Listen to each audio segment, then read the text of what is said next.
Buenas tardes a todos. Bueno, la cuestión es por qué hay estancamiento, o por qué estamos estancados económicamente, o por qué el crecimiento económico que estamos experimentando no es todo lo dinámico que podría y debería ser. Y para entenderlo, para comprenderlo, previamente tenemos que analizar las causas por las cuales ese estancamiento ha llegado y por las cuales ese estancamiento es persistente.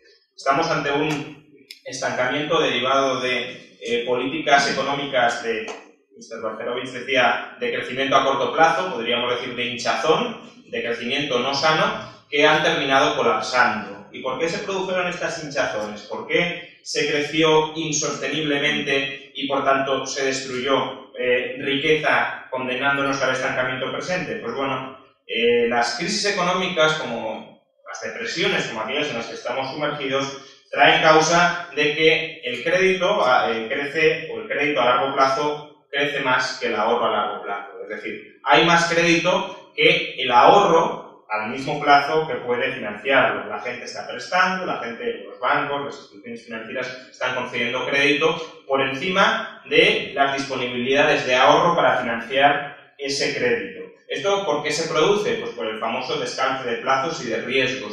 Las instituciones financieras se endeudan a corto plazo, captan depósitos, repos, pagarés a corto plazo y transforman esa financiación de corto plazo en préstamos en crédito de largo plazo, es decir, hipotecas, préstamos empresariales, créditos al consumo, etc.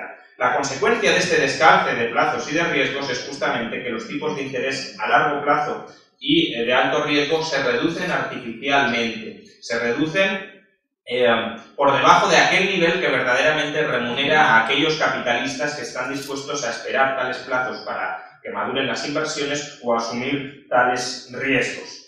¿Y esto qué problemas termina generando a medio plazo? Pues los problemas que genera es una estructura productiva, una especialización económica que no casa en absoluto con las necesidades de los consumidores presentes y de los consumidores futuros. Hay una especialización productiva que no está ajustada a las preferencias intertemporales de los agentes económicos y también una estructura financiera que tampoco se ajusta a la capacidad de la estructura productiva para hacer frente a ella. Recordad que una estructura financiera son derechos futuros a cobrar flujos de caja. Si esos flujos de caja tienen que proceder de una estructura productiva, de la producción de una estructura productiva que no está realmente adaptada a satisfacer o a ser capaz de hacer frente a esos flujos de caja, entonces también tenemos una estructura financiera que no está ajustada a las necesidades o a las capacidades del mercado. Por tanto, el estancamiento, la crisis económica, se manifiesta por dos tipos de distorsiones. Las distorsiones en la estructura productiva, en la especialización productiva de la economía, y las distorsiones en la estructura financiera de la economía, en los medios de financiación de la economía. Por un lado tendremos malas inversiones generalizadas, por ejemplo, sobreinversión en inmuebles, sobreinversión en bienes que se consumen a crédito como los automóviles, etc. Y por otro lado tendremos sobreendeudamiento a plazos y con niveles de riesgo que no están encajados o que no están realmente calzados con la capacidad de la estructura productiva para satisfacerlos. Y eso es lo que provoca el estancamiento, el tener una economía disfuncional en la parte real y el tener una economía hiperendeudada en la parte financiera. Activo y pasivo de la economía están hechos unos zorros, un auténtico caos. Entonces, ¿cómo corregir estas malas inversiones y estas malas decisiones de financiación propia? Pues básicamente con dos grandes recetas o con dos grandes mecanismos que son al final las fuerzas motrices del capitalismo: ahorro y libertad económica. ¿Para qué necesitamos ahorro y libertad económica? Para corregir los errores de inversión en la estructura productiva es obvio. Si hemos mal invertido en inmuebles que no necesitamos, en lugar de haber invertido en una industria exportadora que nos permita, por ejemplo, importar todos aquellos bienes que sí deseamos, que sí necesitamos, habrá que crear esas nuevas industrias exportadoras. Y para crear industrias exportadoras necesitamos que la regulación estatal no impida crear industrias exportadoras, por tanto necesitamos libertad económica y también necesitamos financiación para construir esas nuevas industrias exportadoras. Y para eso necesitamos el ahorro, porque el ahorro es la fuente de la financiación. Por tanto, para corregir los problemas de la estructura productiva necesitamos ahorro y libertad económica. La mezcla del ahorro y la libertad económica es además lo que, como decía Balcerovich, mueve el capitalismo, que es la innovación. La innovación depende de tener libertad económica para crear, que no te impidan probar, testear cualquier nuevo producto que se te haya ocurrido, aunque pueda parecer una auténtica locura, y que tengas las fuentes de financiación adecuadas para financiar ese proyecto. Y por fuentes de financiación adecuadas no me refiero solo a ahorro bruto en general, me refiero también al ahorro que específicamente encaja con esas necesidades productivas. Por ejemplo, los fondos de capital riesgo no se pueden financiar con ahorro de los pensionistas, porque las necesidades de los pensionistas no casan con el riesgo del proyecto, con el retorno del proyecto, con los plazos de maduración del proyecto. Por tanto, tenemos que tener una amplia base diversificada de fuentes de ahorro con perfiles de riesgo y con preferencias de tiempo muy distintas para precisamente desplegar una red de inversiones muy amplia y con muchas combinaciones distintas de rentabilidad-riesgo. Por tanto, estructura productiva se corrige con ahorro y libertad económica. Estructura financiera, sobreendeudamiento, ¿cómo se corrige? Claramente con ahorro. Tenemos que desapalancarnos, tenemos que desendeudarnos, tenemos que amortizar todos los pasivos excedentes que hemos asumido durante el falso boom económico y que ahora nos están lastrando la capacidad para reinventarnos. Tenemos además empresas que están entre la solvencia o la insolvencia y que para decantar la balanza, para decidir si entran en concurso de acreedores o se liquidan, entran en concurso de acreedores y se liquidan o en cambio siguen siendo viables y operando en el mercado, puede ser simplemente una cuestión de si se recapitalizan o no se recapitalizan. Si entran nuevos flujos de capital en los fondos propios dispuestos a asumir las venturas y desventuras de la marcha de la empresa en el futuro, o si en cambio esos flujos de capital no entran y por tanto la empresa está infracapitalizada y tiene que liquidarse. Por tanto, para corregir los problemas de financiación de la economía necesitamos un amplio volumen de ahorro que rescate de lo que existe aquello que es viable pero está mal financiado y que permita amortizar la deuda de aquellos agentes que se han sobreendeudado y que están esclavizados por las finanzas, por sus pasivos y que no, mientras tengan esa losa de endeudamiento encima, no son capaces de emprender nuevamente nada. Para todo eso necesitamos ahorro. Hay que continuar con el proceso de desapalancamiento. Y en este sentido, coincido totalmente con el profesor Balcerovich en que los problemas de España se han de solucionar desde España, especialmente desde España. Mirar continuamente a Europa como si nosotros no tuviéramos responsabilidad alguna en cuanto al volumen de ahorro, en cuanto a las regulaciones que están matando el tejido empresarial español, no tiene ningún sentido. Es una manera de descargar responsabilidades, es una manera de hacer buena la frase del profesor Rodríguez Brown de que el mejor amigo del hombre no es el perro sino el chivo expiatorio. Pero dado que estamos en la sala en la que estamos, no puedo dejar de dirigirme a lo que me debo dirigir, y es a la Unión Europea. La Unión Europea es un cártel de gobiernos coordinado para subir impuestos y para mantener regulaciones gravosísimas sobre las instituciones nacionales. Y por tanto, debemos reducir ese ámbito de intervencionismo europeo para permitir, como decía también el profesor Balcerovich, la competencia no solo entre empresas, sino también la competencia entre gobiernos y entre administraciones. Para que así, si se crean infiernos fiscales y infiernos regulatorios, como pueda ser España, como pueda ser Andalucía, como pueda ser a lo mejor el Ayuntamiento de Madrid, hay al lado alternativas que nos permitan escapar de esos infiernos fiscales y regulatorios.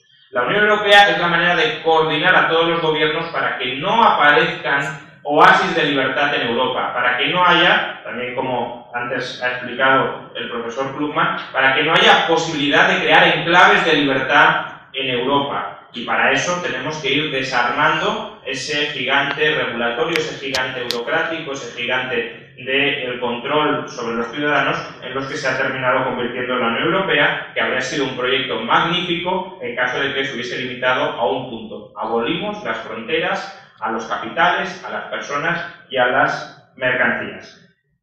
Por tanto, tenemos que dar la batalla para reducir las regulaciones estatales y comunitarias y para reducir los impuestos, especialmente los impuestos que gravan el ahorro, que penalizan el ahorro y que por tanto impiden transformar esa materia prima del capitalismo, como es el capital, en inversiones verdaderamente productivas, verdaderamente innovadoras y verdaderamente enriquecedoras de cara al futuro. Así saldremos del estancamiento y adoptando las políticas contrarias nos mantendremos en. Muchas gracias. Preguntar si cuando quiebra Lehman Brothers se congela todo el sistema de bancario, tal vez el problema se percibe como un problema de crédito y por eso las políticas que siguen a la crisis de Lehman se centran en el crédito, cuando el problema estaba en que no había habido ahorro suficiente durante el tiempo previo a la crisis. Y en este sentido, cuando se destaca el crecimiento de Estados Unidos en los tiempos más recientes, frente a Europa, que queda estancada, se dice que hay que imitar a Estados Unidos, pero mi pregunta es, tal vez hay un misconception, o sea, un error de apreciación, y el verdadero crecimiento de Estados Unidos ha venido de algo que es realmente innovador, como la revolución del fracking, la revolución energética que ha tenido lugar durante los 10 últimos años, y es algo que esto no se ha sabido transmitir a la sociedad y que tal vez deberíamos hacer o tratar de explicar mejor, porque yo entiendo que mucho del favoritismo de las posiciones que tiene la gente a favor de políticas como los QE o políticas expansivas proviene de eso, que en Estados Unidos se ha entendido que el crecimiento viene de las políticas expansivas de Bernanke y ahora de Yellen, está con el tapering, y el Banco Central Europeo ha tratado de hacer lo mismo. Mi pregunta es si tal vez hay algo de esto. Sí, sin duda se ha tomado el ejemplo de Estados Unidos como excusa para defender lo que otros ya venían defendiendo aquí. Es decir, tampoco seamos ingenuos de pensar que si en Estados Unidos no se hubiese hecho nada, aquí la gente o ciertos economistas no hubiesen defendido exactamente el mismo quantitative easing que se ha realizado en Estados Unidos. Y obviamente pues hay un problema de seleccionar los datos que a ti te convienen, de un cherry picking escandaloso, porque, bueno, como lo ha comentado antes Balcerón, quiero decir, Japón ha hecho la misma política expansiva que Estados Unidos, o mayor, en mayor escala, y el crecimiento es menor que el europeo. Por tanto, ¿eso significa que el QE es exitoso? No, o no necesariamente. Y en cambio, otras fuentes de crecimiento que sí son mucho más evidentes, como la revolución energética, el shale gas y el shale oil, pues todo eso se ha dejado de lado porque los grupos ecologistas aquí tienen